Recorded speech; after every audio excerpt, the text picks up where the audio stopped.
ദക്ഷിണ railway employees യൂണിയൻ്റെ joint general secretary ആയിട്ടുള്ള സഖാവ് എൻ രവികുമാർ ഈ വരുന്ന മെയ് 31 തൻ്റെ 35 വർഷം നീണ്ടു നിൽക്കുന്ന സാർത്ഥകമായ റെയിൽവേ സർവീസ് പൂർത്തിയാക്കി റിട്ടയർ ആവുകയാണ്.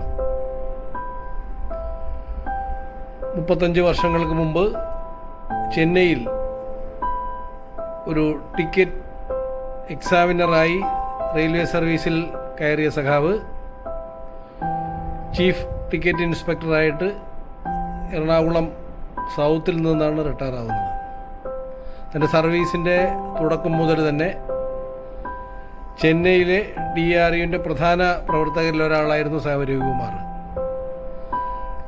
തിരുവനന്തപുരത്ത് മറ്റും DRU പ്രവർത്തനം നടക്കുന്നത് പോലല്ല ഒരു 35 വർഷങ്ങൾക്ക് മുമ്പ് ചെന്നൈയിൽ DRU പ്രവർത്തനം നടത്തുന്നത്. നമശിവായത്തിൻ്റെയും അയാളുടെ പ്രധാന ഗുണ്ടയായ കണ്ണയ്യയുടെയും നേതൃത്വത്തിൽ റെയിൽവേയിൽ DRUവിൻ്റെ പ്രവർത്തനം അസാധ്യമായിരുന്ന കാലത്താണ് സാവു ഹരിലാലും രവികുമാറും ഒക്കെ DRU പ്രവർത്തനം ചെന്നൈയിൽ തുടങ്ങിയത്. അത് കഴിഞ്ഞ് ചെന്നൈയിൽ പ്രധാന ഭാരവാഹിത്വത്തിലിരിക്കുമ്പോഴാണ് സഖാവ് എറണാകുളത്തേക്ക് സ്ഥലം മാറി വരുന്നത്. എറണാകുളത്ത് വന്ന ഉടനെ തന്നെ DRUവിൻ്റെ പ്രധാന പ്രവർത്തകന്മാരൊരാൾ മാറി. പിന്നീടുള്ളത് ചരിത്രമാണ്, അതിനെപ്പറ്റി നമ്മൾ വിശദീകരിക്കേണ്ട കാര്യമില്ല. ഒരു രവികുമാറിൻ്റെ ഏറ്റവും പ്രധാനപ്പെട്ട ക്വാളിറ്റി എന്ന് പറയുന്നത് പ്രത്യയശാസ്ത്ര സ്ഥൈര്യമാണ്. അത് അഭിപ്രായ സ്ഥൈര്യം. എന്തെങ്കിലും ഒരു പ്രശ്നങ്ങളുണ്ടായ റെയിൽവേ തൊഴിലാളികളുടേതായിരുന്നാലും ശരി, രാഷ്ട്രീയമായിട്ടുണ്ടെങ്കിൽ എന്തെങ്കിലും പ്രശ്നങ്ങളുണ്ടായാൽ അതിലെന്ത് നിലപാടെടുക്കണമെന്നുള്ള കാര്യത്തിൽ രവികുമാറിന് ഒരു സംശയവും ഒരു കാലത്തും ഉണ്ടായിട്ടില്ല. എല്ലാ കാലത്തും വളരെ വ്യക്തവും ശക്തവുമായിട്ടുള്ള നിലപാടെടുക്കുകയും ആ നിലപാടുകൾക്ക് വേണ്ടി, അതുപോലെ തന്നെ DRU എടുക്കുന്ന തീരുമാനങ്ങൾ നടപ്പിലാക്കുന്നതിന് വേണ്ടിയിട്ട് ഒരു അണുകിട വ്യതിചലിക്കാതെ സഖാവ് നിന്നിട്ടുണ്ട്.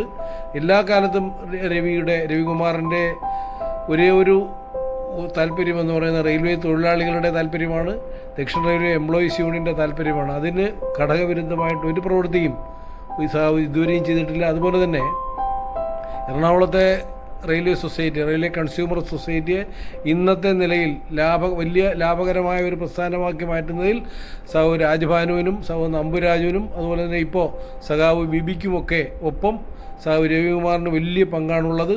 ഒരു അടച്ചുപൂട്ടലിൻ്റെ വക്കത്തായിരുന്ന സംഘത്തെയാണ് DRUവിൻ്റെ നേതാക്കന്മാർ ചേർന്നിട്ട് ഇന്ന് പ്രധാനപ്പെട്ട റെയിൽവേയിലെ തന്നെ ഏറ്റവും പ്രധാനപ്പെട്ട സഹകരണ സംഘങ്ങളിലൊന്നാക്കി മാറ്റി. ഇപ്പോൾ അത് ക്രെഡിറ്റ് സഹകരണ സംഘമായി മാറിക്കഴിഞ്ഞിട്ടുണ്ട്. ഇനി അതിൻ്റെ വളർച്ച ട്രിച്ചി സൊസൈറ്റി പോലെ തന്നെ വലിയ തരത്തിലുള്ള വളർച്ചയിലേക്ക്, ആ വളർച്ചയുടെ വഴിയിലേക്ക് കൊണ്ടെത്തിച്ചിട്ടാണ് സഖാവ് രവികുമാർ റിട്ടയർ ആവുന്നത്. സഖാവ് പോരാട്ടങ്ങൾ അവസാനിക്കുന്നില്ല, തുടർന്നും തൻ്റെ ജീവിതാവസാനം വരേക്കും ഈ രാജ്യത്തെ തൊഴിലാളി വർഗത്തിൻ്റെ മോചനത്തിന് വേണ്ടിയിട്ടുള്ള പോരാട്ടങ്ങളിൽ മുന്നണിയിൽ തന്നെ സഖാവ് രവികുമാർ ഉണ്ടാകുമെന്നുള്ള ഉറപ്പുണ്ട്. അത്തരത്തിലുള്ള ഒരു തുടർ പോരാട്ട ജീവിതത്തിന് അദ്ദേഹത്തിന് എല്ലാവിധ ആശംസകളും നേരുന്നു. നന്ദി.